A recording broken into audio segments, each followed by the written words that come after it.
ಎಲ್ಲರಿಗೂ ನಮಸ್ಕಾರ. ನಾನು ಡಾಕ್ಟರ್ ಹರ್ಷವರ್ಧನ್, ನೋವು ನಿವಾರಣಾ ತಜ್ಞ, ದ್ರುಪನ್ ಪೇನ್ ಮ್ಯಾನೇಜ್ಮೆಂಟ್ ಸೆಂಟರ್. ಇಂದು ನಾನು ಮಂಡಿ ನೋವಿನ ಬಗ್ಗೆ ನಿಮ್ಮಲ್ಲಿ ಹಲವಾರು ಮಾಹಿತಿಗಳನ್ನು ಹಂಚಿಕೊಳ್ಳುತ್ತೇನೆ. ಮೊದಲನೇದಾಗಿ, ಇದು ವಯೋಸಹಜ ಕಾಯಿಲೆ ಆಗಿದ್ದು ಹೆಚ್ಚಾಗಿ ಮಹಿಳೆಯರಲ್ಲಿ 45 ವರ್ಷದ ನಂತರ ಕಾಡುತ್ತದೆ.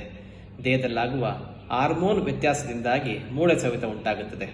ಇದರ ಜೊತೆಗೆ ಅತಿಯಾದ ತೂಕ, ಬೊಜ್ಜು, ಕಂಟ್ರೋಲ್ ಇಲ್ಲದಿರುವಂತಹ ಸಕ್ಕರೆ ಕಾಯಿಲೆ ಹಾಗೂ ವ್ಯಾಯಾಮ ಇಲ್ಲದಿರುವಂತಹ ಜೀವನ ಶೈಲಿಯಿಂದಾಗಿ ಮೂಳೆ ನೋವು ಹಾಗೂ ಮೂಳೆ ಸವೆತ ಹೆಚ್ಚಾಗುತ್ತದೆ.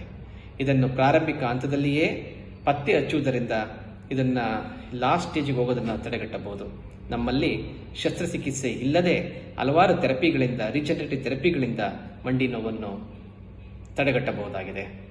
ಹೆಚ್ಚಿನ ಮಾಹಿತಿಗಾಗಿ ದ್ರುಪನ್ pain management centre, Bagalagunte, Bangalore, ಇಲ್ಲಿಗೆ ಸಂಪರ್ಕಿಸಿ. ಧನ್ಯವಾದಗಳು.